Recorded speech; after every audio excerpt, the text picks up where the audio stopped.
물이 목까지 차올랐습니다. 뒤에서 총소리가 들렸습니다. 초소 불빛이 강물을 훑었고 저는 숨을 참은 채 물속으로 더 깊이 잠겼습니다. 차가운 물보다 더 무서운 건 잡히면 죽는다는 공포였습니다.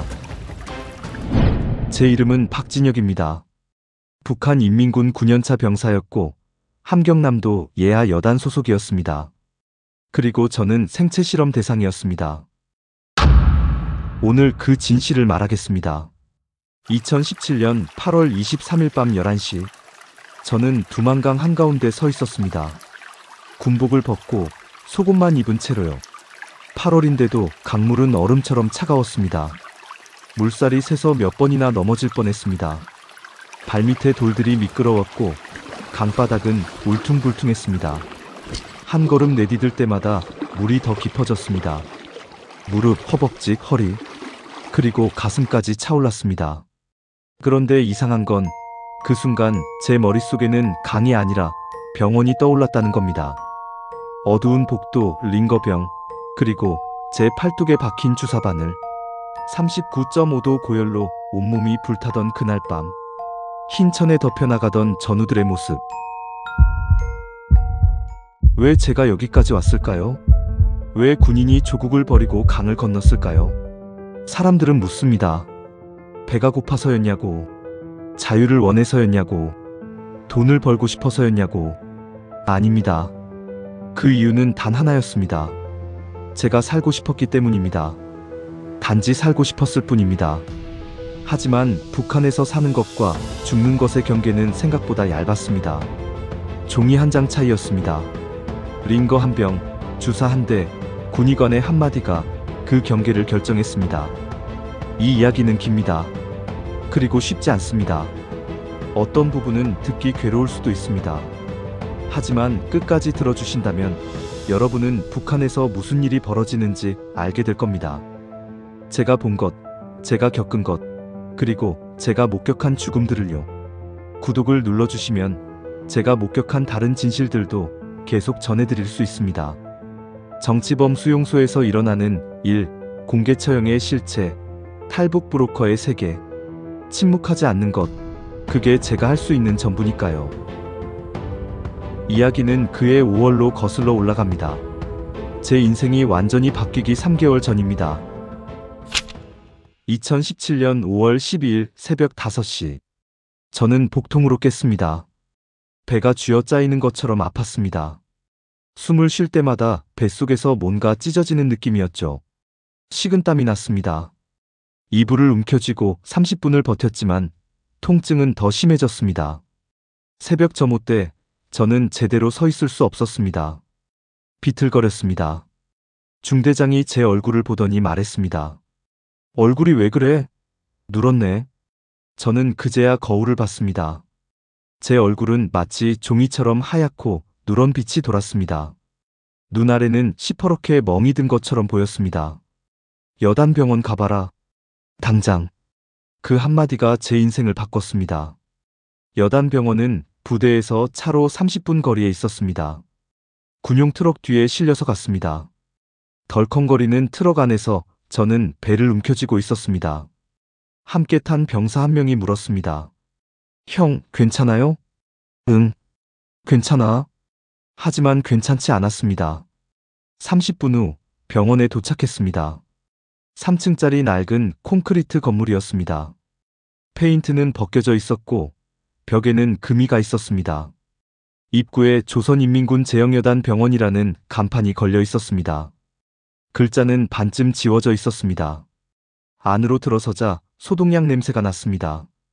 그런데 그게 병원 냄새라기보다는 뭔가 썩은 것을 감추려는 냄새 같았습니다.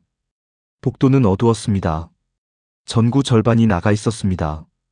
접수실을 지나 진료실로 갔습니다. 군의관이 앉아 있었습니다. 40대 후반쯤 돼 보이는 뚱뚱한 남자였습니다. 계급장을 보니 소자, 우리로 치면 소령이었습니다.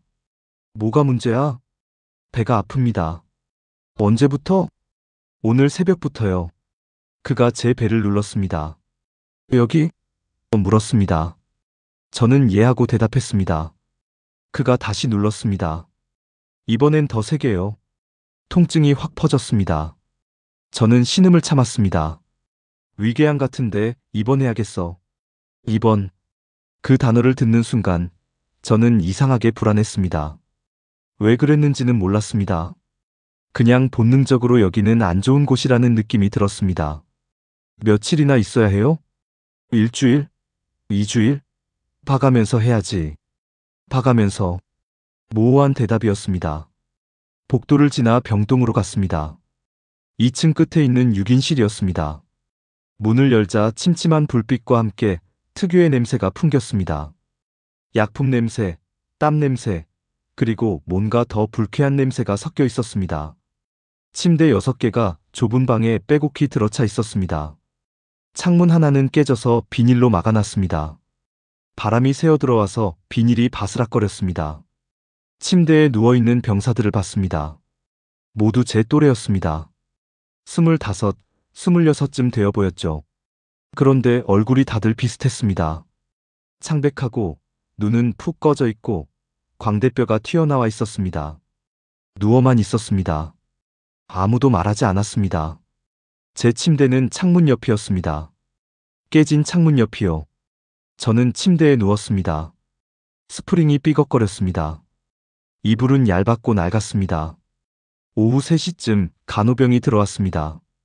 21살쯤 돼 보이는 여자 군인이었습니다. 손에는 링거병이 들려 있었습니다. 박진영? 예. 팔 내밀어. 차가운 알코올 솜으로 팔을 닦았습니다. 그리고 주사 바늘을 꽂았습니다. 따끔했습니다. 링거 주사를 꽂았습니다. 차가운 액체가 혈관을 타고 들어오는 게 느껴졌습니다. 이거 뭐예요?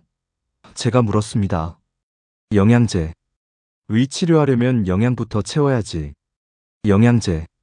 북한군에서 영양제라니. 신기했습니다. 저는 9년 동안 영양제를 받아본 적이 없었습니다. 간호병이 링거병을 침대 옆 거리에 걸었습니다. 그리고 나갔습니다. 저는 천장을 바라봤습니다. 천장에는 얼룩이 있었습니다. 물이 샌 흔적이었습니다. 그리고 문득 링거병을 봤습니다. 투명한 플라스틱 병이었습니다. 그 안에 맑은 액체가 들어있었습니다. 500ml쯤 되어 보였습니다. 그런데 이상했습니다. 액체를 자세히 보니 투명해야 할 그 속에 뭔가 떠다니고 있었습니다. 아주 작은 실처럼 가는 검은색 무언가가요. 한 가닥이 아니었습니다. 여러 가닥이었습니다. 링거병을 흔들면 그게 물결치듯 움직였습니다. 저기요. 제가 간호병을 다시 불렀습니다.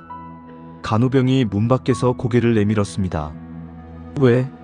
이거 뭐가 떠다니는데요? 저는 링거병을 가리켰습니다. 간호병이 다가와서 링거병을 힐끗 봤습니다. 그리고 무심하게 말했습니다. 그냥 앙금이야. 약 성분이 가라앉은 거. 문제없어. 하지만 처음 링거 맞아봐? 다 그래. 걱정 마. 간호병은 다시 나갔습니다. 저는 링거병을 계속 쳐다봤습니다. 앙금. 약 성분이 가라앉은 거. 그렇게 말했습니다. 하지만 제 본능이 경고했습니다. 이건 아니다. 뭔가 이상하다. 그 본능을 저는 무시했습니다. 그게 제 실수였습니다. 그날 밤 9시쯤 저는 잠들었습니다. 링거는 계속 들어가고 있었습니다. 한 방울, 한 방울, 똑똑 떨어지는 소리가 들렸습니다. 그리고 새벽 3시, 저는 깼습니다. 온몸이 불덩이였습니다. 뜨거웠습니다. 너무 뜨거웠습니다. 이불을 걷어찼습니다. 그래도 더웠습니다. 땀이 폭포처럼 쏟아졌습니다. 베개가 땀에 젖어 있었습니다. 저는 일어나려고 했습니다. 하지만 온몸에 힘이 없었습니다. 침대 옆 탁자 위에 체온계가 있었습니다. 떨리는 손으로 집어서 입에 물었습니다. 3분을 기다렸습니다. 3분이 3시간처럼 길었습니다. 뺏어봤습니다. 39.5도. 저는 군 생활 9년 동안 한 번도 열이 38도를 넘은 적이 없었습니다. 건강했습니다. 병 한 번 걸린 적 없었습니다. 훈련 중에 동상 걸린 전우들을 업고 뛰어도 끄떡 없었습니다. 그런데 링거 한 병 맞고 단 몇 시간 만에 39.5도 이상했습니다. 뭔가 완전히 잘못됐습니다. 새벽 4시쯤 간호병을 불렀습니다. 벨을 눌렀습니다. 하지만 아무도 오지 않았습니다. 다시 눌렀습니다. 여전히 아무도 오지 않았습니다. 저는 침대에서 일어나려고 했습니다. 다리에 힘이 없었습니다. 링거줄을 붙잡고 간신히 일어섰습니다. 복도로 나갔습니다. 복도는 어두웠습니다. 간호병실 불빛만 희미하게 보였습니다. 문을 두드렸습니다. 누구야? 짜증 섞인 목소리가 들렸습니다. 저, 박진혁인데요. 열이 너무 높아서요. 문이 열렸습니다. 간호병이 졸린 눈으로 저를 봤습니다. 체온이 얼마? 39.5도요. 간호병이 한숨을 쉬었습니다. 기다려. 1분 후 해열제 2알을 줬습니다. 물과 함께 삼켰습니다. 자고 일어나면 내려갈 거야. 링거는 계속 맞아야 해요? 당연하지. 맞아야 낫지. 근데 링거 맞고 열이 난 것 같은데요. 무슨 소리야? 링거가 열을 낮춰주는 거야. 그냥 네 몸이 약한 거야. 제 몸이 약하다. 9년 동안 한 번도 아프지 않았던 제가 갑자기 약해졌다는 겁니까? 하지만 저는 더 이상 묻지 않았습니다. 군대에서는 상급자에게 반박하면 안 됩니다. 병실로 돌아왔습니다. 침대에 누웠습니다. 해열제를 먹었지만 열은 내려가지 않았습니다. 아침 7시쯤 옆 침대 병사가 말을 걸었습니다. 형, 괜찮아요? 응. 열이 좀 나네. 나도 그랬어. 저는 고개를 돌렸습니다. 그 병사는 25쯤 돼 보였습니다. 얼굴은 창백했고 뺨은 푹 꺼져 있었습니다. 뭐 때문에 왔어? 제가 물었습니다. 위궤양. 형도? 응. 여기 온 지 얼마나 됐어? 어제 왔어. 너는? 일주일. 그런데도 저렇게 수척해 보인다는 건 링거 맞아?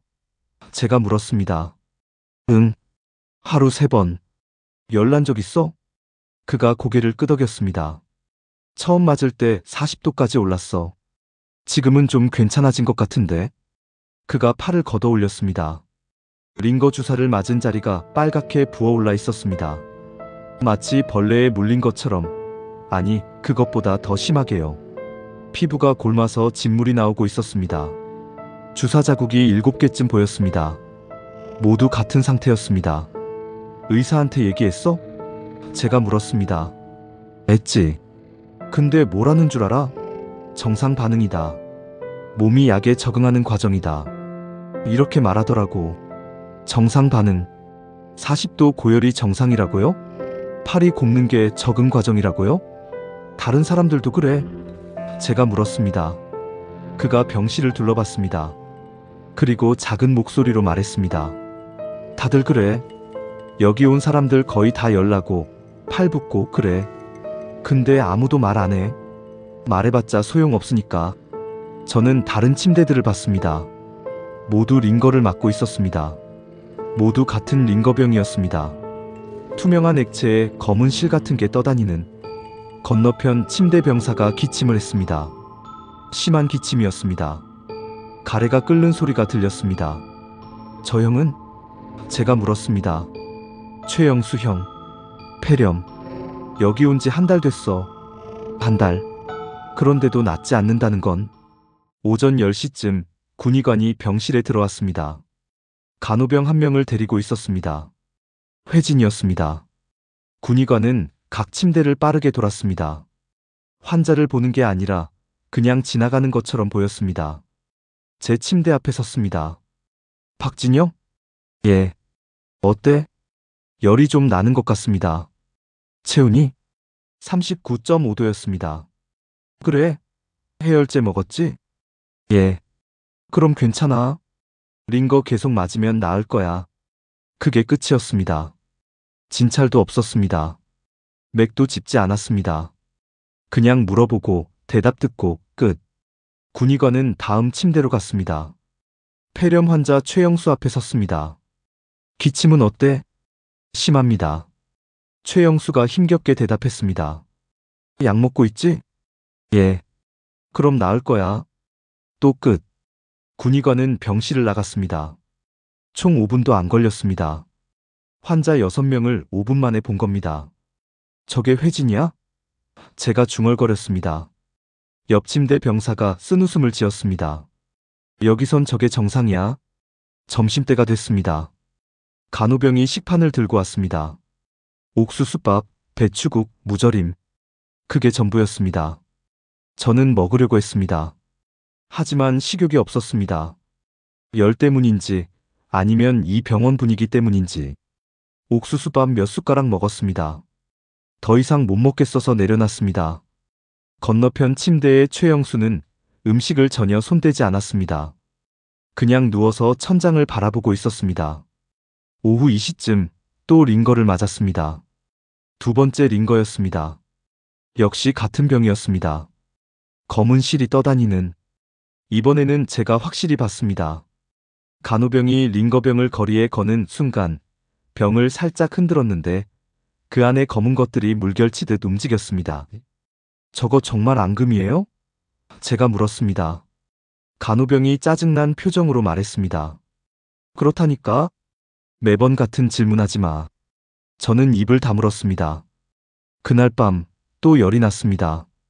39.8도. 더 올랐습니다.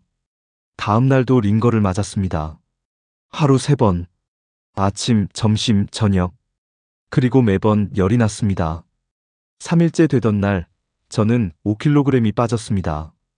원래 60kg이었는데 55kg이 됐습니다. 얼굴이 수척해졌습니다. 거울을 보니 광대뼈가 튀어나왔고 눈은 푹 꺼져 있었습니다. 다른 환자들처럼 됐습니다.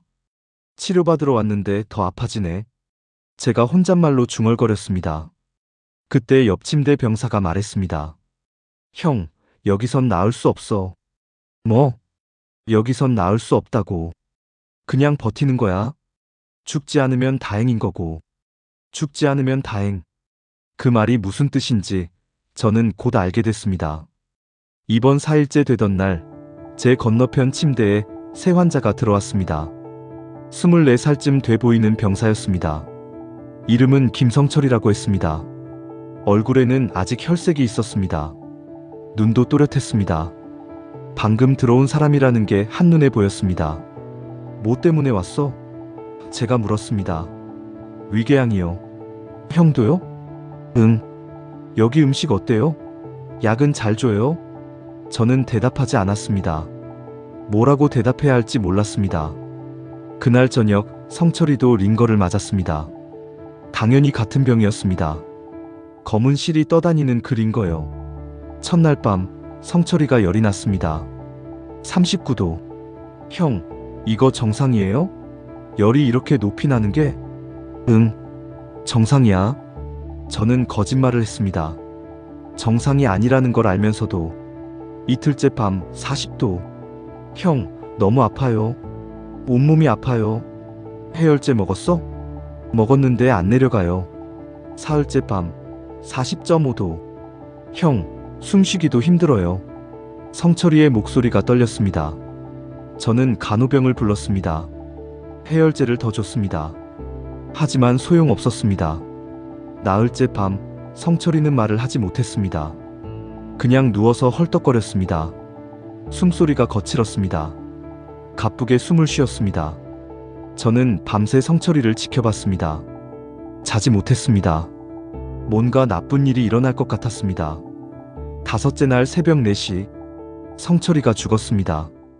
간호병이 병실로 뛰어들어왔습니다. 성철이 침대로 갔습니다. 맥을 짚었습니다. 목에 경동맥을 짚었습니다. 손목을 짚었습니다. 그리고 고개를 저었습니다. 사망 확인. 4시 17분. 그게 끝이었습니다. 의사도 오지 않았습니다. 군의관도 오지 않았습니다. 부검도 없었습니다. 사인도 확인하지 않았습니다. 그냥 죽었다. 끝. 30분 후 2명의 병사가 들것을 들고 왔습니다. 성철이를 흰 천으로 덮었습니다. 머리부터 발끝까지 완전히 덮었습니다. 들것에 올렸습니다. 그리고 나갔습니다. 복도를 따라 사라졌습니다. 복도 끝으로요. 저는 그 모습을 멍하니 바라봤습니다. 5일 전만 해도 웃으며 여기 음식 어때요? 라고 물었던 사람이 지금 흰 천 아래 누워서 나가고 있었습니다. 병실은 조용했습니다. 아무도 말하지 않았습니다. 모두 천장만 바라봤습니다. 저는 성철이의 빈 침대를 봤습니다. 링거 거리만 덩그러니 서 있었습니다. 그날 오전 군의관이 병실에 들어왔습니다. 어젯밤 김성철 병사가 사망했다. 사인은 급성 폐혈증이다. 위궤양이 악화돼서 세균 감염이 일어난 거다. 안타깝지만 어쩔 수 없었다. 질문 있나? 그가 담담하게 말했습니다. 마치 날씨 얘기하듯이요. 아무도 대답하지 않았습니다. 없으면 나가겠다. 군의관이 나갔습니다. 저는 그날부터 확신했습니다. 뭔가 잘못됐다고. 이 병원이 이상하다고. 일인거가 문제라고. 하지만 확신만으로는 부족했습니다. 증거가 필요했습니다. 그리고 그 증거를 제가 직접 목격하게 됩니다. 성철이가 죽은 다음 날 저는 링거를 거부하기 시작했습니다. 오늘은 안 맞을래요. 간호병에게 말했습니다. 왜? 안 맞으면 어떻게 나아? 그냥 오늘은 좀 쉬고 싶어요. 간호병이 째려봤습니다. 하지만 강제로 주사를 놓지는 않았습니다. 그냥 가버렸습니다. 다음 날도 거부했습니다. 그 다음 날도 신기한 일이 일어났습니다. 링거를 끊은 지 하루 만에 열이 내렸습니다. 38도로 떨어졌습니다. 이틀째 37도, 사흘째 36.8도, 정상 체온으로 돌아왔습니다. 몸이 가벼워졌습니다. 식욕이 생겼습니다. 아침에 일어날 때 머리가 맑았습니다. 링거를 끊자 좋아졌습니다. 이건 우연이 아니었습니다. 링거가 문제였습니다. 확실했습니다. 하지만 어떻게 증명하죠? 제가 뭐라고 말하면 누가 믿을까요? 저는 그냥 일개 병사일 뿐이고 군의관은 장교입니다. 제가 링거가 이상해요라고 말하면 그냥 네가 이상한 거다라고 할 겁니다. 저는 증거가 필요했습니다. 구체적인, 명확한, 부정할 수 없는 증거가요. 이번 2주차가 됐습니다. 저는 여전히 링거를 거부하고 있었습니다. 군의관이 한 번 와서 물었습니다. 왜 링거 안 맞아? 몸이 안 받는 것 같아서요. 무슨 소리야? 링거는 영양제야. 몸에 좋은 거라고. 그래도 저는 안 맞을래요. 군의관이 화를 냈습니다. 야, 너 지금 치료 거부하는 거 알지? 군에서 치료 거부는 군기 위반이야. 그럼 퇴원시켜주세요. 아직 안 나았어. 더 있어야 해. 열도 없고 통증도 거의 없어요. 부대 복귀할 수 있어요. 내가 판단할 거야. 넌 계속 여기 있어. 군의관은 나갔습니다. 저는 이상했습니다. 왜 저를 계속 여기 두려고 할까요? 제가 좋아졌는데도 퇴원을 허락하지 않는 이유가 뭘까요? 이번 3주차 어느 날 밤 10시쯤 저는 화장실을 가려고 복도로 나왔습니다. 복도는 어두웠습니다. 간호병실 불빛만 희미하게 보였습니다. 화장실로 가는 길에 군의관실을 지나게 됐습니다. 군의관실 문이 반쯤 열려 있었습니다. 불이 켜져 있었습니다. 이상했습니다. 밤 10시에 군의관이 아직 있다는 게. 저는 발걸음을 멈췄습니다. 그리고 조심스럽게 문틈으로 들여다봤습니다. 군의관이 책상에 앉아서 뭔가를 쓰고 있었습니다. 서류 같았습니다. 펜으로 뭔가를 빠르게 적고 있었습니다. 그리고 중얼거렸습니다. 33호 환자, 5일차, 고열 지속, 부작용 심화. 34호 환자, 3일차, 경미한 반응. 35호 환자, 33호, 34호, 35호. 저는 숨을 죽였습니다. 군의관이 계속 중얼거렸습니다. 이번 배치는 효과가 너무 강해. 농도를 낮춰야겠어. 20%에서 15%로. 아니면 또 죽어. 벌써 이번 달에 5이야. 배치. 농도. 또 죽어. 이번 달 5. 그 순간 모든 게 연결됐습니다. 링거 속 검은 실. 고열. 부작용. 사망. 33호 환자. 배치. 농도. 이건 치료가 아니었습니다. 실험이었습니다. 저희는 환자가 아니라 실험 대상이었던 겁니다. 저는 뒷걸음질 쳤습니다. 너무 조심스럽게요. 소리 나지 않게. 심장이 터질 것 같았습니다. 숨소리가 너무 크게 들렸습니다. 복도를 천천히 걸었습니다. 화장실로 갔습니다. 문을 닫았습니다. 변기에 앉았습니다. 손이 떨렸습니다. 온몸이 떨렸습니다. 미쳤어. 완전히 미쳤어. 저는 중얼거렸습니다. 북한군은 자국 병사들을 실험 대상으로 쓰고 있었습니다. 약이 없어서 링거를 자체 제조한다고 했습니다. 영양제라고 했습니다. 하지만 그게 아니었습니다. 처음부터 실험용이었던 겁니다. 무엇을 실험하는지는 몰랐습니다. 새로운 약물일까요? 백신일까요? 아니면 화학 물질일까요? 생물 무기일까요? 알 수 없었습니다. 하지만 분명한 건 있었습니다. 그들은 저희를 사람으로 보지 않았다는 겁니다. 번호였습니다. 33호, 34호, 35호. 소모품이었습니다. 실험 결과가 나오면 폐기되는 그런 존재였습니다. 이번 달에 다섯 명이 죽었다는 뜻이었습니다. 이번 달에만요. 저는 한참을 화장실에 앉아 있었습니다. 10분, 20분, 시간 감각이 없었습니다. 그리고 결심했습니다. 나가야 한다. 여기서 나가야 한다. 아니면 저도 흰 천 덮고 들것에 실려 나갈 겁니다. 번호로 불리며 서류 한 장으로 기록되며. 하지만 문제가 있었습니다. 병원에서 무단으로 나가면 탈영입니다. 탈영은 총살입니다. 그래도 남는 것보다는 나았습니다. 여기 남으면 100% 죽으니까요. 실험 대상으로. 차라리 탈영으로 총살당하는 게 나았습니다. 적어도 죽는 이유는 알고 죽으니까요. 저는 화장실에서 나왔습니다. 병실로 돌아갔습니다. 침대에 누웠습니다. 하지만 잠들 수 없었습니다. 머릿속으로 계속 계획을 세웠습니다. 어떻게 나갈 것인가? 어디로 갈 것인가?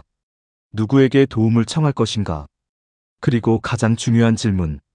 나간 후 어떻게 살 것인가? 부대로 돌아갈 수는 없습니다.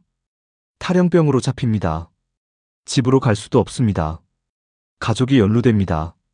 북한에서는 한 사람이.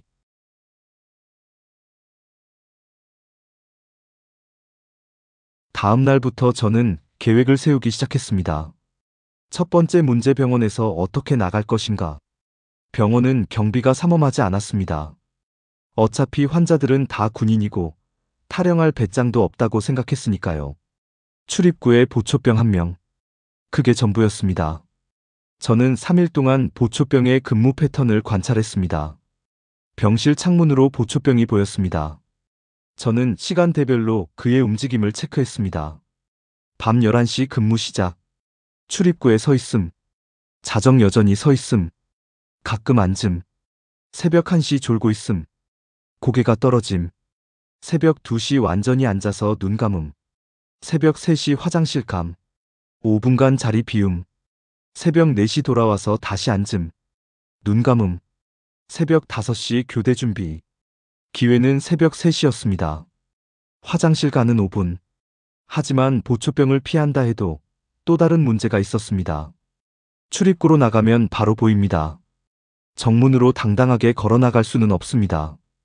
다른 방법이 필요했습니다. 창문. 병실은 2층이었습니다. 창문 밖을 내다봤습니다. 높이는 약 4m쯤. 뛰어내릴 수 있는 높이였습니다. 아래는 풀밭이었습니다. 창문은 깨진 채로 비닐로 막혀 있었습니다. 열기 쉬웠습니다. 창문 아래로 내려가면 병원 담장까지 20m쯤. 담장 높이는 2m쯤. 넘을 수 있습니다. 담장만 넘으면 바뀝니다. 좋습니다. 경로는 정했습니다. 두 번째 문제, 나가서 어디로 갈 것인가? 저는 머릿속으로 지도를 그렸습니다. 병원은 함경남도 함흥시 외곽에 있었습니다.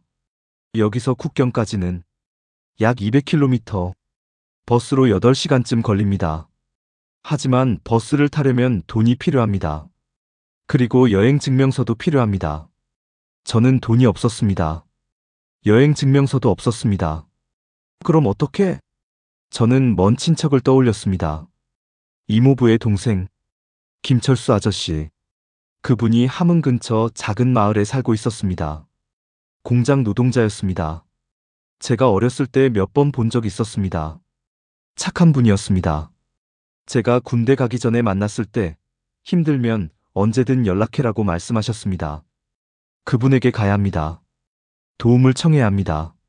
하지만 그분도 위험해집니다. 탈영병을 도와주면 같이 처벌받습니다. 그래도 갈 곳이 없었습니다. 세 번째 문제, 무엇을 가져갈 것인가?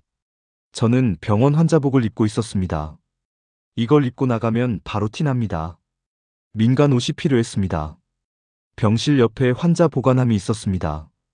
각 환자의 사복이 보관돼 있었습니다. 저는 제 보관함을 열었습니다. 군복이 들어 있었습니다. 속옷, 양말.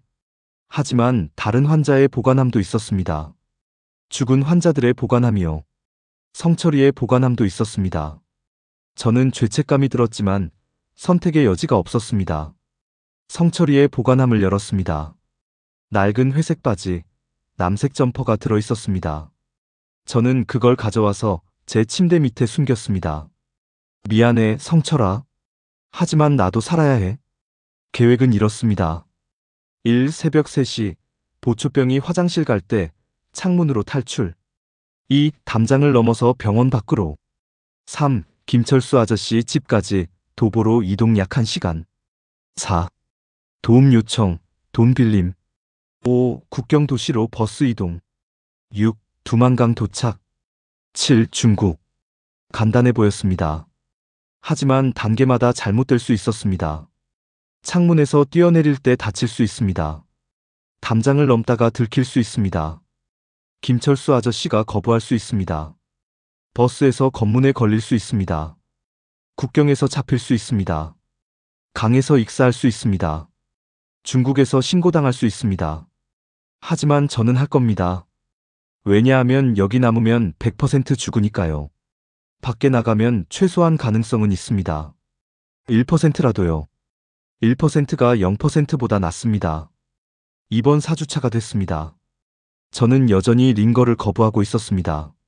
몸은 많이 회복됐습니다. 열도 없고 통증도 거의 없었습니다. 군의관이 매일 와서 링거 맞아라고 했지만 저는 거부했습니다. 아직 안 나았어. 계속 있어야 해. 군의관이 말했습니다. 하지만 저는 알고 있었습니다. 제가 나았다는 걸요. 그들이 저를 계속 여기 두려는 이유도 알고 있었습니다. 실험 대상으로 쓰려고요. 링거를 거부하는 저를 관찰하고 싶은 겁니다. 대조군으로요. 저는 실험쥐였습니다. 이제 충분합니다. 2017년 7월 28일 탈출 날짜를 정했습니다. 그날 밤 저는 잠들지 않았습니다. 침대에 누워서 천장을 바라봤습니다. 시계를 봤습니다. 밤 11시. 4시간 후 새벽 3시에 움직입니다. 저는 성철이의 옷을 꺼냈습니다. 병원복 안에 입었습니다. 바지도 점퍼도 두껍게 입으니 좀 불편했지만 참았습니다. 침대에 다시 누웠습니다. 시계를 봤습니다. 자정. 2시간 반 남았습니다. 옆 침대 병사들은 모두 자고 있었습니다. 코 고는 소리가 들렸습니다. 새벽 1시. 저는 일어나서 창문 쪽으로 갔습니다. 조심스럽게요. 창문 밖을 내다봤습니다. 보초병이 출입구에 앉아 있었습니다. 고개를 떨구고 있었습니다. 졸고 있는 것 같았습니다. 새벽 2시. 저는 신발을 신었습니다. 군화였지만 어쩔 수 없었습니다. 병실을 둘러봤습니다. 마지막으로 봤습니다. 이 병실에서 성철이가 죽었습니다. 이 병실에서 제가 진실을 알았습니다. 저는 다시는 이곳에 오지 않을 겁니다. 새벽 2시 50분. 10분 남았습니다. 저는 창문 옆에 섰습니다. 비닐을 조심스럽게 걷어냈습니다. 창문을 열었습니다. 소리가 났습니다. 저는 멈췄습니다. 주위를 봤습니다. 아무도 깨지 않았습니다. 천천히 더 열었습니다. 창문이 완전히 열렸습니다. 밖에 공기가 들어왔습니다. 차가웠습니다. 새벽 3시. 시계를 봤습니다. 지금입니다. 저는 창틀에 올라섰습니다. 아래를 내려다봤습니다. 4m. 생각보다 높아 보였습니다. 하지만 뛰어야 합니다. 저는 숨을 깊이 들이마셨습니다. 그리고 뛰어내렸습니다. 순간 공중에 떠 있는 느낌이었습니다. 그리고 땅. 발로 착지했습니다. 무릎이 충격을 흡수했습니다. 앞으로 구르며 충격을 분산시켰습니다. 군대 훈련 덕분이었습니다. 발목이 아팠습니다. 하지만 부러지지는 않았습니다. 괜찮았습니다. 저는 일어났습니다. 주위를 둘러봤습니다. 어두웠습니다. 아무도 없었습니다. 병원 담장까지 뛰었습니다. 20m. 10초 만에 도착했습니다. 담장은 2m 높이였습니다. 옆에 쓰레기통이 있었습니다. 쓰레기통을 밟고 올라갔습니다. 담장 위에 올라섰습니다. 뒤를 돌아봤습니다. 병원 건물이 보였습니다. 어두웠습니다. 저는 담장에서 뛰어내렸습니다. 밖이었습니다. 병원 밖이었습니다. 자유였습니다. 아니, 자유가 아니었습니다. 도망이었습니다. 하지만 살아있었습니다. 저는 병원복을 벗었습니다. 안에 입은 성철이의 옷만 남겼습니다. 병원복은 쓰레기통에 버렸습니다. 이제 민간인처럼 보였습니다. 저는 어둠 속을 걸었습니다. 김철수 아저씨 집으로 가야 합니다. 1시간 거리였습니다. 저는 걷기 시작했습니다. 뒤를 돌아보지 않았습니다. 앞만 봤습니다. 새벽 4시쯤 저는 작은 마을에 도착했습니다. 불이 꺼진 집들이 줄지어 서 있었습니다. 좁은 골목길이었습니다. 개 짖는 소리가 멀리서 들렸습니다. 김철수 아저씨 집을 찾아야 했습니다. 기억을 더듬었습니다. 마을 입구에서 3번째 골목, 왼쪽에서 5번째 집. 골목을 따라 걸었습니다. 조심스럽게요. 소리 나지 않게요. 5번째 집. 낡은 단층 집이었습니다. 대문은 나무로 만들어졌고 삐걱거렸습니다. 저는 문을 두드렸습니다. 조심스럽게. 톡톡톡. 아무 반응이 없었습니다. 다시 두드렸습니다. 좀 더 세게. 톡톡톡톡. 안에서 소리가 들렸습니다. 발소리. 누군가 일어나는 소리. 누구야? 남자 목소리였습니다. 저 박진혁입니다. 기억하세요? 이모부의 조카예요. 문이 조금 열렸습니다. 얼굴이 보였습니다. 김철수 아저씨였습니다. 50대 후반. 머리가 반쯤 휘었습니다. 진혁이? 네가 왜 여기? 그가 저를 위아래로 훑어봤습니다. 무슨 일이야? 한밤중에? 들어가서 말씀드려도 될까요? 제발요. 그는 잠시 망설였습니다. 그러더니 문을 열었습니다. 들어와. 저는 안으로 들어갔습니다. 작은 방이었습니다. 온돌이 깔려 있었고 구석에 이불이 개켜져 있었습니다. 작은 밥상 하나, 옷장 하나. 그게 전부였습니다. 앉아. 그가 말했습니다. 저는 바닥에 앉았습니다. 무슨 일이냐? 그가 물었습니다. 저는 모든 걸 말했습니다. 배가 아파서 병원에 갔던 것, 링거를 맞았던 것, 고열이 났던 것, 전우가 죽었던 것, 군의관의 독백을 들었던 것, 실험이라는 걸 알게 된 것, 그래서 탈출한 것. 그는 듣고 나서 한참 말이 없었습니다. 그러더니 한숨을 길게 쉬었습니다. 미친놈들. 자기 나라 군인을 실험 대상으로 쓰다니. 도와주실 수 있어요? 제가 물었습니다. 뭘 도와줘? 돈을 좀 빌려주세요. 국경까지 가야 해요.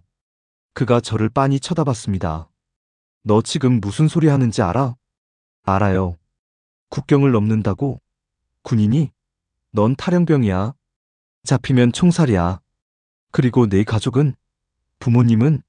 연좌제 알지? 알아요. 다 알아요. 그런데도 가겠다고? 안 가면 죽어요. 병원에 돌아가면 실험 대상이고 부대로 가면 총살이에요. 어차피 죽을 거면 차라리 한번 시도라도 해보는 게 낫잖아요. 가족은? 연락 안 할 거예요. 연루되면 안 되니까. 아예 사라질 거예요. 그럼 나중에 가족한테 진혁이가 행방불명됐다고 하겠죠. 탈영한 줄 모를 거예요. 행방불명도 조사해. 결국 탈영으로 결론 나. 그래도 시간은 벌 수 있잖아요. 그 시간에 저는 멀리 갈 수 있고요. 김철수 아저씨는 고개를 저었습니다. 이거 내가 도와주면 나도 끝이야. 알지? 알아요. 그래서 부탁하는 겁니다. 제발요. 저 진짜 갈 곳이 없어요. 그는 한참을 저를 쳐다봤습니다. 그의 눈에는 안쓰러움과 두려움이 섞여 있었습니다. 그리고 그는 한숨을 쉬었습니다.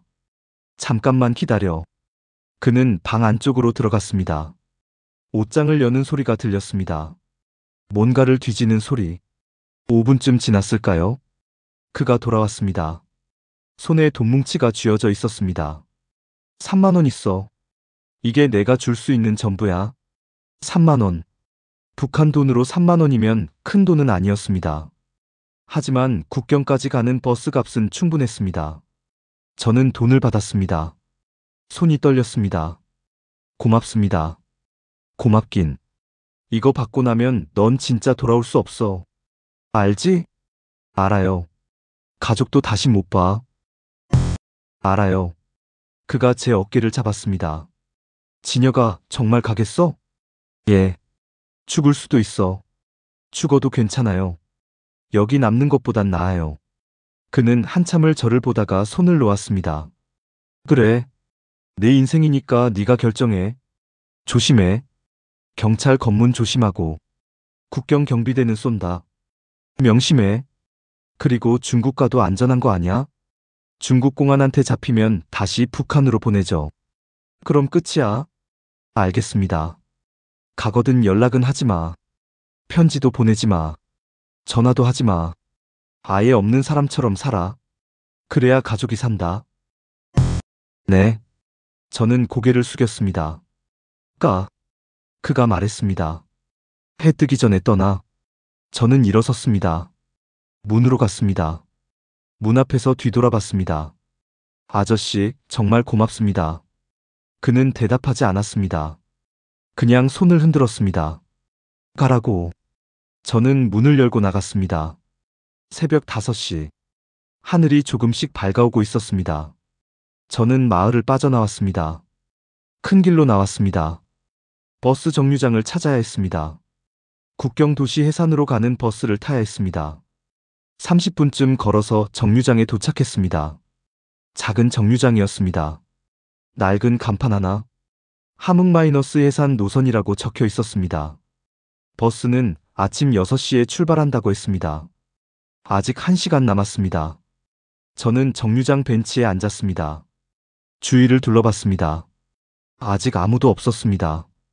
차가웠습니다. 7월이었지만 새벽은 쌀쌀했습니다. 저는 점퍼 지퍼를 올렸습니다. 손에 쥐어진 돈을 봤습니다. 3만 원. 이게 제 생명값입니다. 6시가 됐습니다. 사람들이 정류장에 모이기 시작했습니다. 5명, 7명, 10명. 모두 평범한 사람들이었습니다. 아주머니, 아저씨, 젊은이. 장사하러 가는 사람들, 친척 만나러 가는 사람들. 저만 탈영병이었습니다. 버스가 왔습니다. 낡은 버스였습니다. 녹이 슬었고 유리창은 금이가 있었습니다.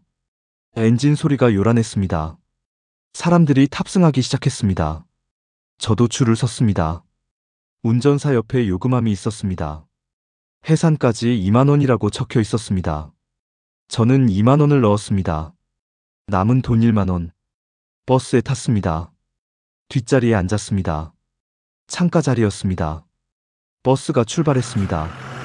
덜컹거렸습니다. 좌석은 다 찢어져 있었고 스프링이 튀어나와 있었습니다. 불편했지만 참았습니다. 창밖을 봤습니다. 함흥 시내가 지나갔습니다. 낡은 건물들, 무너진 공장들, 사람들. 이게 제가 보는 마지막 북한 풍경일 수도 있습니다. 버스는 시골길로 접어들었습니다. 산이 보였습니다. 구불구불한 길이었습니다. 1시간쯤 갔을까요? 버스가 멈췄습니다. 검문소였습니다. 제복 입은 보안원 2명이 버스 쪽으로 걸어왔습니다. 제 심장이 빠르게 뛰기 시작했습니다. 보안원이 버스 문을 열고 들어왔습니다. 여행 증명서 검사합니다. 모두 준비하세요. 승객들이 서류를 꺼내기 시작했습니다. 주머니에서, 가방에서. 저는 주머니를 더듬었습니다. 당연히 없었습니다. 여행 증명서. 북한에서는 다른 지역으로 이동할 때 반드시 필요한 서류입니다. 이유를 적고 도장을 받아야 합니다. 저는 그런 게 없었습니다. 보안원이 앞자리부터 확인하기 시작했습니다. 증명서 보여주세요. 네. 괜찮습니다. 증명서. 여기요. 가세요. 점점 제 쪽으로 다가왔습니다. 5줄 앞, 4줄 앞, 3줄 앞. 제 머릿속이 하얘졌습니다. 어떻게 하지? 뭐라고 말하지? 2줄 앞. 제 손목을 봤습니다. 시계가 차 있었습니다. 군대에서 받은 시계였습니다. 낡았습니다. 하지만 작동했습니다. 북한에서 시계는 귀한 물건입니다. 간부들이나 차는 물건입니다. 한 줄 앞. 보안원이 제 앞승객의 증명서를 확인했습니다. 괜찮습니다. 그리고 제 앞에 섰습니다. 증명서. 저는 천천히 고개를 들었습니다. 보안원을 봤습니다. 40대쯤. 무표정한 얼굴. 없습니다. 제가 말했습니다. 없어? 보안원의 눈이 날카로워졌습니다. 그럼 어떻게 버스 탔어? 급한 일이 있어서요. 급한 일? 무슨 일인데? 증명서 없이 이동하는 게 얼마나 큰 위반인지 알아? 주위 승객들이 저를 쳐다봤습니다. 보안원이 말했습니다. 내려. 파출소 가자. 파출소. 가면 끝입니다. 신원 조회하면 탈영병이라는 게 바로 드러납니다. 저는 재빨리 손목에서 시계를 풀었습니다. 저기요. 제가 낮은 목소리로 말했습니다. 이거 받아주시면 안 될까요?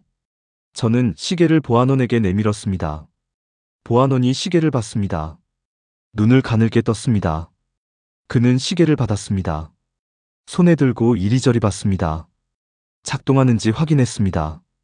초침이 움직이고 있었습니다. 보안원이 저를 쳐다봤습니다. 저는 그의 눈을 똑바로 봤습니다. 제발요. 제발 받아주세요. 보안원이 시계를 주머니에 넣었습니다. 그리고 말했습니다. 빨리 가. 다음부터는 증명서 꼭 챙겨.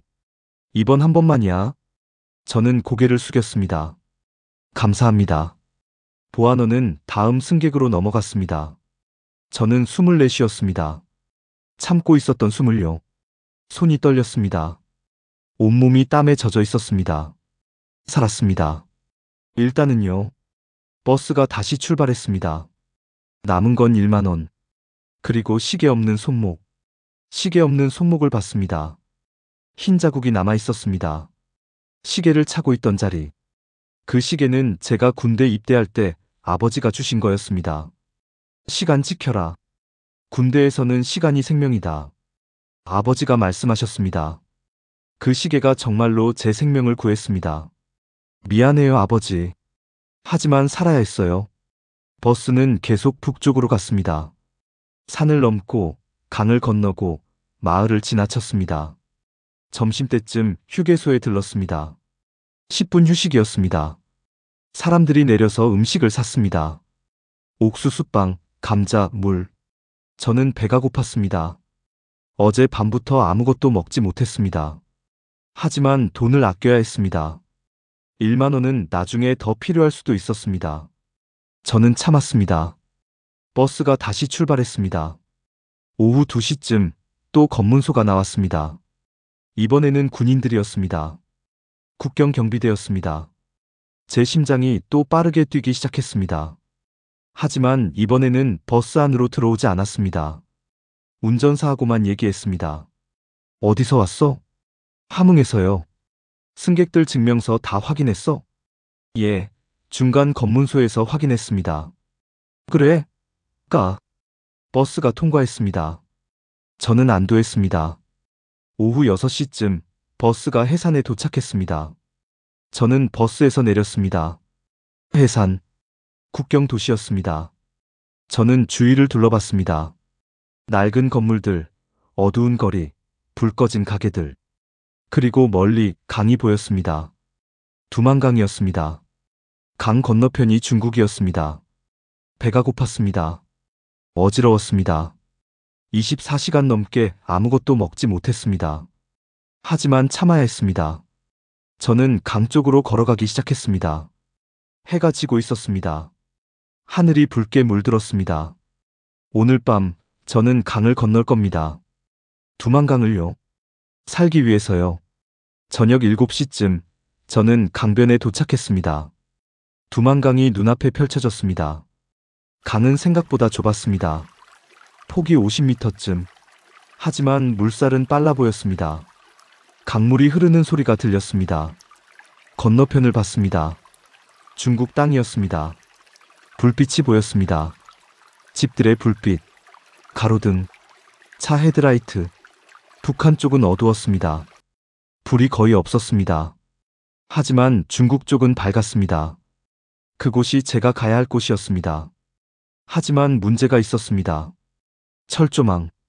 강변을 따라 철조망이 쳐져 있었습니다. 높이 3m쯤 되는 철조망이요. 가시가 달려 있었습니다. 그리고 50m마다 초소가 있었습니다. 초소에는 경비병이 서 있었습니다. 초소 위에는 탐조등이 있었습니다. 탐조등이 강을 비추고 있었습니다. 저는 숨었습니다. 큰 나무 뒤에 숨었습니다. 관찰하기 시작했습니다. 경비병의 움직임, 탐조등의 패턴, 철조망의 약점. 시간이 흘렀습니다. 저녁 8시, 9시, 10시. 해가 완전히 졌습니다. 어두워졌습니다. 경비병들의 패턴이 보였습니다. 30분마다 한 명씩 초소를 떠나서 순찰을 돌았습니다. 강변을 따라 걸었습니다. 약 15분 걸렸습니다. 순찰 도는 동안 초소는 비었습니다. 탐조등은 계속 움직였습니다. 왼쪽에서 오른쪽으로, 오른쪽에서 왼쪽으로. 30초 주기였습니다. 철조망은 넘어야 했습니다. 다른 방법이 없었습니다. 저는 주변을 둘러봤습니다. 뭔가 도구가 필요했습니다. 멀리 낡은 공장 건물이 보였습니다. 아마 폐공장인 것 같았습니다. 저는 그쪽으로 조심스럽게 이동했습니다. 공장 건물은 반쯤 무너져 있었습니다. 창문은 깨져 있었고 문은 열려 있었습니다. 안으로 들어갔습니다. 어두웠습니다. 녹슨 기계들이 여기저기 흩어져 있었습니다. 뒤편으로 갔습니다. 쓰레기 더미가 있었습니다. 뒤지기 시작했습니다. 철사, 판자, 못, 헝겊, 깨진 유리병. 그리고 장갑을 찾았습니다. 두꺼운 작업용 장갑이었습니다. 가죽으로 만들어졌고 손바닥 부분이 튼튼했습니다. 이거면 됩니다. 철조망을 잡을 수 있습니다. 장갑을 챙겼습니다. 다시 강변으로 돌아왔습니다. 밤 10시. 이제 시간을 정해야 했습니다. 언제 건널 것인가? 너무 이르면 경비가 삼엄합니다. 너무 늦으면 동이 틉니다. 자정쯤이 적당할 것 같았습니다. 저는 나무 뒤에 앉아서 기다렸습니다. 배가 고팠습니다. 목이 말랐습니다. 피곤했습니다. 하지만 집중해야 했습니다. 시간이 흘렀습니다. 밤 11시. 경비병이 교대했습니다. 새 경비병이 초소에 올라왔습니다. 자정. 주위가 조용해졌습니다. 마을의 불빛도 대부분 꺼졌습니다. 경비병이 순찰을 나갔습니다. 초소가 비었습니다. 지금입니다. 저는 장갑을 꼈습니다. 숨을 깊이 들이마셨습니다. 그리고 나무 뒤에서 나왔습니다. 철조망까지 약 30m. 저는 몸을 낮추고 뛰었습니다. 20m, 10m, 5m. 철조망에 도착했습니다. 장갑을 낀 손으로 철조망을 잡았습니다. 가시가 장갑을 찔렀습니다. 하지만 뚫리지는 않았습니다. 올라가기 시작했습니다. 한 걸음, 두 걸음. 철조망이 흔들렸습니다. 삐걱거렸습니다. 멈췄습니다. 주위를 봤습니다. 경비병은 아직 순찰 중이었습니다. 안 보였습니다. 계속 올라갔습니다. 2m, 2.5m 정상. 3m 높이. 철조망 꼭대기에 올라섰습니다. 가시가 옷을 찔렀습니다. 허벅지에 찔렸습니다. 아팠습니다. 하지만 참았습니다. 건너편으로 뛰어내렸습니다. 땅에 착지했습니다. 구르며 충격을 흡수했습니다. 일어났습니다. 철조망을 넘었습니다. 이제 강만 건너면 됩니다. 저는 강으로 뛰었습니다. 강변에 도착했습니다. 옷을 벗기 시작했습니다. 점퍼, 바지, 속옷만 남겼습니다. 옷이 물에 젖으면 무거워집니다. 헤엄치기 힘듭니다. 옷을 강변에 두었습니다. 물에 발을 담갔습니다. 차가웠습니다. 8월이었지만 강물은 얼음처럼 차가웠습니다. 하지만 뒤로 물러설 수 없었습니다. 저는 물속으로 걸어 들어갔습니다. 발목까지, 무릎까지, 허벅지까지 차가웠습니다. 온몸이 오그라들었습니다. 허리까지 물이 차올랐습니다. 발밑에 돌들이 미끄러웠습니다. 조심스럽게 걸었습니다. 가슴까지 물이 차올랐습니다. 물살이 느껴졌습니다. 강했습니다. 제 몸을 밀었습니다. 더 깊이 들어갔습니다. 목까지. 발이 바닥에서 떨어졌습니다. 헤엄쳐야 했습니다. 저는 숨을 크게 들이마셨습니다. 그리고 헤엄치기 시작했습니다. 팔을 저었습니다. 다리를 찼습니다. 물살이 강했습니다. 제가 가르는 방향과 다르게 밀었습니다. 하류 쪽으로요. 더 세게 헤엄쳤습니다. 10m쯤 갔을까요? 숨이 가빠졌습니다. 군대에서 수영 훈련을 받았습니다. 25m는 헤엄칠 수 있었습니다. 하지만 이건 달랐습니다. 수영장이 아니었습니다. 강이었습니다. 물살이 있었고 어두웠고 차가웠습니다. 20m. 팔이 무거워졌습니다. 다리도 무거워졌습니다. 차가운 물이 체온을 빼앗아갔습니다. 30m. 반쯤 왔습니다. 그때였습니다. 총소리. 뒤에서 총소리가 들렸습니다. 서라. 안 서면 쏜다. 경비병이 저를 발견한 겁니다. 탐조등이 강물을 훑었습니다. 제 쪽으로 다가왔습니다. 또 한 발. 물이 튀었습니다. 제 옆 1m 거리에 총알이 박혔습니다. 저는 숨을 참았습니다. 그리고 물속으로 잠수했습니다. 어두웠습니다. 아무것도 보이지 않았습니다. 하지만 헤엄쳤습니다. 물속에서 헤엄쳤습니다. 무조건 앞으로. 위에서 총소리가 들렸습니다. 물속에서 들리는 둔탁한 소리였습니다. 퍽, 퍽, 퍽. 총알이 물속으로 들어왔습니다. 하지만 물의 저항 때문에 멀리 가지 못했습니다. 저는 계속 헤엄쳤습니다. 폐가 터질 것 같았습니다. 숨을 쉬어야 했습니다. 하지만 참았습니다. 조금만 더, 조금만 더. 더 이상 못 참겠다 싶을 때 고개를 들었습니다. 수면 위로 올라왔습니다. 푸아, 공기. 숨을 쉬었습니다. 거칠게, 가쁘게. 뒤를 봤습니다. 경비병이 초소에서 불빛을 비추고 있었습니다. 하지만 이미 강 중간쯤 왔습니다. 어둠 속에서 저를 찾지 못하는 것 같았습니다. 더 이상 총을 쏘지 않았습니다. 저는 계속 헤엄쳤습니다. 35m, 40m, 45m. 거의 다 왔습니다. 온몸이 얼어붙었습니다. 감각이 없었습니다. 팔다리가 제 것 같지 않았습니다. 하지만 멈추면 안 됩니다. 멈추면 죽습니다. 헤엄쳤습니다. 계속 헤엄쳤습니다. 50m. 발이 땅에 닿았습니다. 딱딱한 바닥이었습니다. 중국 땅이었습니다. 저는 강둑으로 기어 올라갔습니다.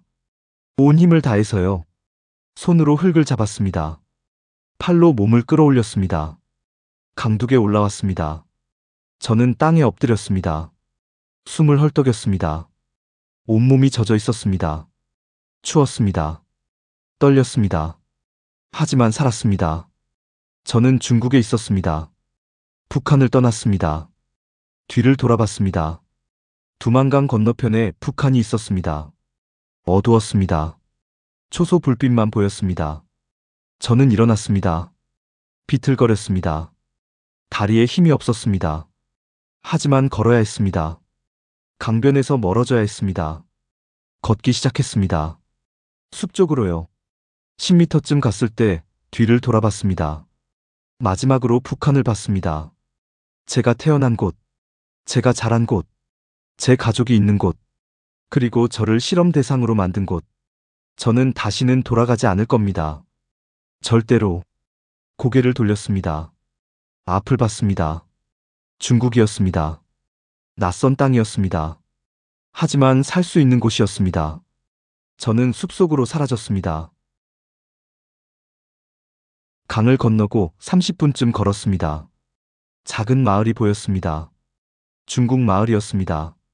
북한과 달랐습니다. 불빛이 있었습니다. 밤인데도 가로등이 켜져 있었습니다. 집들에도 불이 켜져 있었습니다. 길에는 차가 있었습니다. 새 차들이요. 북한에서는 밤이면 캄캄합니다. 전기가 없으니까요. 차도 거의 없습니다. 하지만 여기는 달랐습니다. 저는 길을 걸었습니다. 온몸이 젖어 있었고 떨고 있었습니다. 어디로 가야 할지 몰랐습니다. 그때 한 남자가 다가왔습니다. 40대쯤 돼 보이는 중국 사람이었습니다. 그가 저를 보더니 멈췄습니다. 탈북자지? 그가 중국어로 물었습니다. 저는 중국어를 조금 할 수 있었습니다. 군대에서 배웠거든요. 예. 제가 대답했습니다. 혼자야? 예. 그가 고개를 끄덕였습니다. 따라와. 도와줄게. 저는 망설였습니다. 믿어도 될까? 중국 공안에 신고하는 건 아닐까? 하지만 선택의 여지가 없었습니다. 저는 속옷만 입고 있었고, 온몸이 젖어 있었고, 얼어 죽기 직전이었습니다. 저는 그를 따라갔습니다. 그는 작은 집으로 저를 데려갔습니다. 단층 집이었습니다. 낡았지만 따뜻해 보였습니다. 안으로 들어갔습니다. 온돌이 따뜻했습니다. 옷 갈아입어. 그가 마른 옷을 줬습니다. 낡은 바지와 티셔츠였습니다. 저는 갈아입었습니다. 뭐 좀 먹어. 그가 라면을 끓여줬습니다. 라면. 북한에서는 라면이 귀합니다. 간부들이나 먹는 음식입니다. 하지만 여기서는 흔한 음식인 것 같았습니다. 저는 라면을 먹었습니다. 뜨거웠습니다. 맛있었습니다. 2박 3일 동안 제대로 먹지 못했습니다. 라면 한 그릇이 이렇게 맛있을 수가 없었습니다. 천천히 먹어. 그가 말했습니다. 저는 눈물이 났습니다. 왜 눈물이 나는지 모르겠습니다. 슬퍼서가 아니었습니다. 안도해서였습니다. 고맙습니다. 제가 말했습니다. 됐어. 나도 옛날에 탈북자 도와준 적 있어. 한국 가고 싶지? 한국, 대한민국, 남한. 저는 그곳에 대해 많이 몰랐습니다. 군대에서 배운 건 남한은 미제의 식민지라는 거였습니다. 하지만 그건 거짓말이라는 것 정도는 알고 있었습니다. 한국 가려면 어떻게 해야 해요? 제가 물었습니다. 몽골이나 라오스를 거쳐야 해. 중국에서 바로는 못 가. 중국은 탈북자를 북한으로 송환하거든. 북한이랑 협정이 있어서. 송환. 잡히면 다시 북한으로 보내진다는 뜻이었습니다. 그럼 끝입니다. 총살이죠. 돈은 있어? 그가 물었습니다. 없습니다. 1만 원 있었는데 북한에서 다 썼어요. 그럼 여기서 일하면서 돈 모아. 그리고 브로커한테 연락해. 브로커가 한국까지 데려다줘. 비용은 1만 위안쯤에. 1만 위안. 우리 돈으로 200만 원쯤 됐습니다. 엄청난 돈이었습니다. 일자리 구해줄 수 있어? 제가 물었습니다. 응. 내가 아는 공장 있어. 거기 사장한테 말해줄게. 이틀 후, 저는 공장에서 일하기 시작했습니다. 플라스틱 제품을 만드는 공장이었습니다. 첫날, 기계 앞에 섰습니다. 기계가 플라스틱 제품을 찍어냈습니다. 저는 그걸 박스에 담았습니다. 하루 12시간씩 일했습니다. 한 달째, 손에 굳은 살이 생겼습니다. 손가락 마디가 아팠습니다. 급여를 받았습니다. 1,500위안. 우리 돈으로 25만 원쯤. 적은 돈이었지만 저에게는 큰 돈이었습니다. 2달째, 같은 일을 반복했습니다. 기계, 제품, 박스. 기계, 제품, 박스. 지루했습니다. 하지만 참았습니다. 3달째, 중국인 동료가 생겼습니다. 나이는 비슷했습니다. 너 북한 사람이지? 응. 힘들지? 여기서 일하는 거. 괜찮아? 고향 그립지 않아? 아니, 고향은 그리웠습니다. 가족은 그리웠습니다. 하지만 돌아갈 수 없었습니다. 4달째. 돈이 모였습니다. 6,000위안. 브로커 비용까지 4,000위안 더 필요했습니다. 5달째. 8,000위안. 거의 다 됐습니다. 6달째. 9,000위안을 모았습니다. 6개월 동안 저는 공장에서 일만 했습니다. 밥 먹고 일하고 자고. 그게 전부였습니다. 친구도 안 만들었습니다. 중국어도 더 배우지 않았습니다. 밖에도 나가지 않았습니다. 그냥 돈만 모았습니다. 한국에 가기 위해서요. 2018년 2월 처음 도와줬던 그 남자가 저를 찾아왔습니다. 돈 다 모았어? 9,000위안 모았어요. 브로커 비용이 1만 위안인데 1,000위안 부족해요. 그래도 가능할까요? 그가 생각했습니다. 그리고 말했습니다. 내가 브로커한테 말해볼게. 이틀 후 그가 다시 왔습니다. 브로커가 오케이 했어. 9,000위안 받고 데려다 준대. 정말요? 응. 대신 위험하다는 거 알지? 중간에 잡히면 끝이야. 중국 공안한테 잡히면 북한으로 송환되고 라오스나 태국에서 잡혀도 문제야. 알아요. 그래도 가겠어? 예. 일주일 후 브로커를 만났습니다. 30대 중반쯤 돼 보이는 중국 조선족 남자였습니다. 나는 김정우야. 너 한국까지 데려다 줄 거야. 잘 따라와. 내 말 안 들으면 버리고 간다. 알았지? 예. 라오스 거쳐서 태국 가는 거야. 거기서 한국 대사관 가면 돼. 여권이랑 서류는 내가 준비했어. 가짜야. 들키면 안 돼. 알겠습니다. 2018년 2월 15일, 저는 브로커와 함께 중국을 떠났습니다. 버스, 기차, 또 버스. 국경을 넘었습니다. 라오스로. 라오스에서 며칠 숨어 지냈습니다. 그리고 태국으로 갔습니다. 태국 방콕. 브로커가 말했습니다. 여기서 헤어져. 저기 지하철 타고 새 정거장 가면 한국 대사관 있어. 거기 가서 탈북자라고 말해. 알았지? 고맙습니다. 됐어. 잘 살아. 브로커는 사라졌습니다. 저는 혼자 남았습니다. 지하철을 탔습니다. 새 정거장을 갔습니다. 한국 대사관이 보였습니다. 태극기가 걸려 있었습니다. 저는 대사관 안으로 들어갔습니다. 탈북자입니다. 한국으로 가고 싶습니다. 접수 직원이 저를 봤습니다. 신원 확인하겠습니다. 잠시만 기다리세요. 조사가 시작됐습니다. 이름, 출신, 생년월일, 군복무 기록, 탈북 경로, 탈북 이유, 모든 걸 말했습니다. 병원에서의 일도 말했습니다. 링거도, 실험도, 죽음도. 조사관이 놀랐습니다. 생체 실험이요? 정말입니까? 예. 제가 직접 봤습니다. 군의관이 환자들을 번호로 부르는 걸요. 증거가 있습니까? 없습니다. 하지만 제 팔뚝에 흔적이 있습니다. 저는 팔을 걷어 올렸습니다. 링거 주사를 맞았던 자리에 작은 흉터들이 있었습니다. 조사관이 사진을 찍었습니다. 기록하겠습니다. 3주 동안 조사를 받았습니다. 그리고 결과가 나왔습니다. 신원 확인됐습니다. 박진혁 씨, 대한민국 입국이 허가됐습니다. 한국행 비행기 표를 드리겠습니다. 2018년 3월 15일, 저는 인천공항에 도착했습니다. 비행기에서 내렸습니다. 공항은 밝았습니다. 깨끗했습니다. 사람들이 많았습니다. 대한민국 땅이었습니다. 저는 입국장을 지나갔습니다. 밖으로 나왔습니다. 자유였습니다. 진짜 자유였습니다.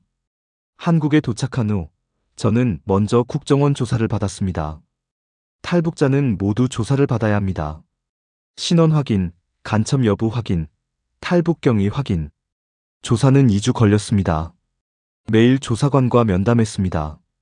같은 질문을 반복해서 받았습니다. 왜 탈북했는지, 어떻게 탈북했는지, 북한에서 무슨 일을 했는지, 그리고 병원에 대해서도 물었습니다. 생체 실험이 정말입니까? 예. 어떻게 알았습니까? 군의관이 환자들을 번호로 부르는 걸 들었습니다. 그리고 링거에 이상한 물질이 섞여 있었습니다. 링거 성분을 분석한 적 있습니까? 아니요. 할 수 없었습니다. 그럼 확실한 증거는 없는 건가요? 예. 하지만 제가 본 건 사실입니다. 조사관이 기록했습니다. 2주 후 조사가 끝났습니다. 신원 확인됐습니다. 이제 하나원으로 가시면 됩니다. 하나원. 탈북자들이 한국 생활에 적응하도록 돕는 곳이었습니다. 버스를 타고 하나원에 갔습니다. 경기도 안성에 있었습니다. 큰 건물이었습니다. 저는 3개월 동안 하나원에서 지냈습니다. 교육을 받았습니다. 한국어, 법률, 취업, 문화, 경제, 역사. 모든 게 새로웠습니다. 한국어는 북한말과 달랐습니다. 단어도 다르고 억양도 달랐습니다. 동무가 아니라 친구라고 해야 했습니다. 인민이 아니라 국민이라고 해야 했습니다. 법률도 배웠습니다. 인권, 자유, 평등. 북한에서는 듣지 못했던 단어들이었습니다. 취업도 배웠습니다. 이력서 쓰는 법, 면접 보는 법. 그런데 무엇보다 충격적이었던 건 병원이었습니다. 하나원에서 건강검진을 받았습니다. 검진 받으러 가세요. 상담사가 말했습니다. 병원으로 갔습니다. 병원에 들어서는 순간 저는 긴장했습니다. 병원. 그 단어만 들어도 떨렸습니다. 대기실에 앉았습니다. 손이 땀에 젖었습니다. 박진영님? 간호사가 불렀습니다. 저는 일어났습니다. 진료실로 들어갔습니다. 의사가 앉아 있었습니다. 50대쯤 돼 보였습니다. 웃고 있었습니다. 안녕하세요. 앉으세요. 저는 앉았습니다. 의사가 차트를 봤습니다. 영양실조네요. 체중이 많이 부족합니다. 링거 좀 맞으셔야겠어요. 링거. 그 단어를 듣는 순간 온몸이 굳었습니다. 링거.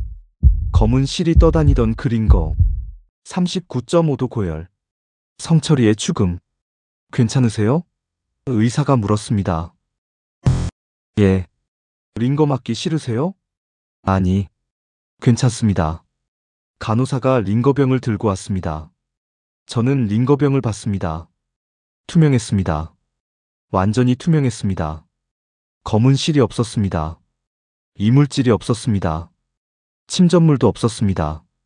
그냥 깨끗한 액체였습니다. 맑은 물처럼요. 저는 링거병을 계속 쳐다봤습니다. 팔 내밀어 주세요. 간호사가 말했습니다. 저는 팔을 내밀었습니다. 알코올 솜으로 팔을 닦았습니다. 차가웠습니다. 주사 바늘을 꽂았습니다. 따끔했습니다. 링거 주사가 들어왔습니다. 차가운 액체가 혈관을 타고 들어오는 게 느껴졌습니다. 저는 링거병을 계속 쳐다봤습니다. 깨끗했습니다. 그리고 눈물이 났습니다. 제가 왜 우는지 아십니까? 링거가 깨끗해서 울었습니다. 약이 깨끗하다는 게 이렇게 감사한 일인지 몰랐습니다. 당연한 게 당연하지 않았던 곳에서 살았으니까요. 치료받을 권리가 없었던 곳에서 살았으니까요. 사람이 아니라 실험 대상으로 살았으니까요. 저는 링거를 맞으며 울었습니다. 간호사가 놀라서 물었습니다. 왜 우세요? 어디 아프세요? 아니요. 제가 말했습니다. 괜찮아요. 그냥 감사해서요. 감사하다고요? 예. 이렇게 깨끗한 링거를 맞을 수 있어서요. 간호사는 이해하지 못하는 표정이었습니다. 하지만 괜찮습니다. 제가 아는 것만으로 충분하니까요. 이 깨끗한 링거가 얼마나 소중한지, 이 안전한 병원이 얼마나 소중한지, 치료받을 권리가 얼마나 소중한지, 살아있다는 게 얼마나 소중한지. 링거를 다 맞는데 1시간 걸렸습니다. 그 1시간 동안 저는 링거병을 계속 쳐다봤습니다. 깨끗한 액체가 한 방울씩 떨어지는 걸 봤습니다. 똑, 똑, 똑. 그 소리가 들렸습니다. 북한에서도 들었던 소리입니다. 하지만 의미가 달랐습니다. 북한에서는 죽음의 소리였습니다. 한국에서는 생명의 소리였습니다. 링거가 끝났습니다. 간호사가 주사를 뺐습니다. 다 됐어요. 괜찮으세요? 예, 괜찮습니다. 고맙습니다. 저는 진료실을 나왔습니다. 복도를 걸어갔습니다. 창밖을 봤습니다. 하늘이 파랬습니다. 저는 살아있었습니다. 그리고 자유로웠습니다. 지금 저는 서울에 살고 있습니다. 관악구의 작은 원룸입니다. 6평짜리 방입니다. 작지만 제 공간입니다. 제가 돈을 벌어서 얻은 공간입니다. 창문이 하나 있습니다. 남향입니다. 햇빛이 들어옵니다. 북한에서는 제 공간이 없었습니다. 군대 막사에서 20명과 함께 잤습니다. 병원에서는 6명과 함께 있었습니다. 하지만 여기는 제 공간입니다. 저 혼자만이요. 공장에서 일합니다. 금속 부품을 만드는 공장입니다. 구로 디지털 단지에 있습니다. 월급은 250만 원쯤 됩니다. 많은 돈은 아닙니다. 하지만 살 수 있습니다. 월세 내고 밥 먹고 옷 사고 그리고 조금 저축할 수 있습니다. 북한에서는 월급이 없었습니다. 군인에게는 월급이 없습니다. 배급만 줍니다. 그것도 제대로 안 나올 때가 많습니다. 하지만 여기는 다릅니다. 일하면 돈을 받습니다. 그 돈으로 제가 원하는 걸 살 수 있습니다. 밤에는 한국어를 공부합니다. 아직도 어색한 단어들이 많습니다. 대학에 가고 싶습니다. 늦었지만 배우고 싶습니다. 경영학을 공부하고 싶습니다. 그래서 나중에 제 사업을 하고 싶습니다. 친구도 생겼습니다. 탈북자 친구들이요. 월에 한 번씩 만납니다. 카페에서 커피를 마시며 얘기합니다. 북한에서의 일들을요. 모두 비슷한 이야기를 가지고 있습니다. 굶주림, 폭력, 감시, 탈출. 한 친구는 정치범 수용소에서 탈출했습니다. 그의 이야기는 제 것보다 더 끔찍합니다. 또 다른 친구는 강을 건너다가 총에 맞았습니다. 어깨에 총알이 박혔습니다. 지금도 흉터가 있습니다. 하지만 우리는 살아남았습니다. 여기 있습니다. 한국에. 우리는 가끔 웃습니다. 농담도 합니다. 미래에 대해서도 얘기합니다. 하지만 가끔 침묵이 흐릅니다. 우리 모두 알고 있습니다. 북한에 두고 온 사람들을요. 저는 부모님을 두고 왔습니다. 동생도 있습니다. 연락할 수 없습니다. 전화도 편지도. 연락하면 그들이 위험해집니다. 저는 그들에게 행방불명입니다. 탈영한 걸 알면 연좌제로 처벌받습니다. 그래서 저는 죽은 사람처럼 살아야 합니다. 가끔 제 팔뚝을 봅니다. 링거 주사를 맞았던 자리에 흉터가 있습니다. 작은 점들입니다. 7개쯤 됩니다. 7년이 지났지만 아직도 남아 있습니다. 그 흉터를 볼 때마다 생각합니다. 제가 살아남았다는 걸요. 33명이 죽었지만 저는 살았다는 걸요. 성철이가 죽었지만 저는 살았다는 걸요. 그리고 생각합니다. 아직도 그 병원에 누군가 있을 거라는 걸요. 아직도 링거를 맞고 있을 거라는 걸요. 아직도 실험 대상으로 살고 있을 거라는 걸요. 아직도 33호, 34호, 35호로 불리고 있을 거라는 걸요. 저는 이 이야기를 하는 이유가 있습니다. 제가 특별해서가 아닙니다. 제가 용감해서도 아닙니다. 단지 살고 싶었을 뿐입니다. 하지만 북한에서는 살고 싶다는 것만으로도 범죄입니다. 먹고 싶다는 것만으로도 범죄입니다. 치료받고 싶다는 것만으로도 범죄입니다. 자유롭고 싶다는 것만으로도 범죄입니다. 지금 이 순간에도 북한에는 2,500만 명이 살고 있습니다. 그들은 제가 겪은 것과 같은 일을 겪고 있습니다.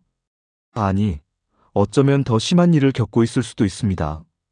정치범 수용소에는 10만 명 이상이 갇혀 있습니다. 고문당하고 굶주리고 강제 노동하고 죽어갑니다. 아무 죄도 없이요. 그들의 죄는 단 하나입니다. 북한에서 태어난 것. 그게 전부입니다. 저는 운이 좋았습니다. 강을 건널 수 있었으니까요. 총알을 피할 수 있었으니까요. 살아남을 수 있었으니까요. 하지만 모두가 그럴 수는 없습니다. 대부분은 그곳에 남습니다. 그리고 죽습니다. 실험 대상으로, 정치범으로, 굶주림으로, 가끔 꿈을 꿉니다. 두만강을 건너는 꿈이요. 물이 차갑고 총소리가 들리고 숨이 가쁜 꿈입니다. 그리고 깨어나면 이불이 땀에 젖어 있습니다. 7년이 지났지만 아직도 꿉니다. 아마 평생 꿀 겁니다. 하지만 괜찮습니다. 그 꿈은 제가 살아있다는 증거니까요. 제가 여기 있다는 증거니까요. 제가 자유롭다는 증거니까요. 북한에서는 꿈을 꿀 수 없었습니다. 미래를 상상할 수 없었습니다. 내일이 있을지 없을지도 몰랐습니다.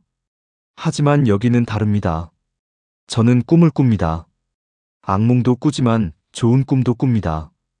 대학에 가는 꿈, 사업을 하는 꿈, 가족을 만드는 꿈, 언젠가는 부모님을 다시 만나는 꿈, 북한이 변하는 꿈, 그 꿈들이 이루어질지는 모르겠습니다. 하지만 꿀 수는 있습니다. 그것만으로도 감사합니다. 2024년 11월, 저는 여전히 서울에 살고 있습니다. 여전히 공장에서 일하고, 여전히 한국어를 공부하고, 여전히 꿈을 꿉니다. 하지만 한 가지 달라진 게 있습니다. 제가 이 이야기를 하기 시작했다는 겁니다. 처음에는 무서웠습니다. 북한이 알면 어떡하지? 가족은 괜찮을까? 저를 찾아올까? 하지만 생각했습니다. 침묵하면 아무것도 바뀌지 않는다고. 제가 겪은 일을 말하지 않으면 사람들은 모를 거라고. 그래서 말하기 시작했습니다. 병원에서의 일을, 링거에 대해서를, 33명의 죽음에 대해서를, 실험에 대해서를, 탈출에 대해서를. 처음에는 탈북자 모임에서 말했습니다. 저는 북한군 병원에서 생체 실험을 당했습니다. 사람들이 놀랐습니다. 정말입니까? 예. 제가 직접 봤습니다. 그리고 언론에도 말했습니다. 탈북자 인권단체에도 말했습니다. 처음에는 믿지 않는 사람도 있었습니다. 증거가 있습니까? 흉터밖에 없습니다. 그것만으로는 부족합니다. 하지만 계속 말했습니다. 그리고 깨달았습니다. 제 이야기가 누군가에게 힘이 된다는 걸요. 제 이야기가 세상을 조금이라도 바꿀 수 있다는 걸요. 작년에 한 대학생이 저를 찾아왔습니다. 저는 북한 인권에 관심이 있습니다. 박진혁 씨의 이야기를 듣고 싶습니다. 저는 그 학생에게 모든 걸 말했습니다. 학생이 울었습니다. 이런 일이 정말 일어나는 줄 몰랐어요. 일어나고 있습니다. 지금도요. 그 학생은 북한 인권 동아리를 만들었습니다. 그리고 저를 초청해서 강연을 해달라고 했습니다. 저는 강연을 했습니다. 대학교 강의실에서요. 학생들 50명 앞에서요. 떨렸습니다. 한국어도 서툴렀습니다. 하지만 말했습니다. 제가 본 것을, 제가 겪은 것을. 강연이 끝나고 한 학생이 손을 들었습니다. 지금 가장 하고 싶은 말이 뭐예요? 저는 대답했습니다. 기억해 주세요. 잊지 말아 주세요. 북한에는 아직도 사람들이 고통받고 있습니다. 그들을 잊지 말아 주세요. 저는 박진혁입니다. 북한군 9년차 병사였고, 생체 실험 대상이었고, 탈영병이었고, 탈북자입니다. 그리고 지금은 대한민국 시민입니다. 제 팔뚝에는 흉터가 있습니다. 7개의 작은 점들입니다. 그 흉터는 제가 겪은 고통의 증거입니다. 하지만 동시에 제가 살아남은 증거이기도 합니다. 저는 살아남았습니다. 그리고 여러분에게 말합니다. 북한은 여전히 존재합니다. 그곳에서는 여전히 사람들이 죽어갑니다. 실험 대상으로, 정치범으로, 굶주림으로. 우리는 기억해야 합니다. 잊으면 또 다른 박진혁이 생길 겁니다. 또 다른 성철이가 죽을 겁니다. 또 다른 33명이 사라질 겁니다. 제 이야기는 여기서 끝입니다. 하지만 북한의 이야기는 끝나지 않았습니다. 지금 이 순간에도 누군가는 링거를 맡고 있을 겁니다. 지금 이 순간에도 누군가는 번호로 불리고 있을 겁니다. 지금 이 순간에도 누군가는 죽어가고 있을 겁니다. 여러분이 이 이야기를 기억해 주시길 바랍니다. 그리고 가능하다면 나눠주시길 바랍니다. 침묵은 공범입니다. 우리가 말해야 합니다. 우리가 기억해야 합니다. 우리가 행동해야 합니다. 감사합니다.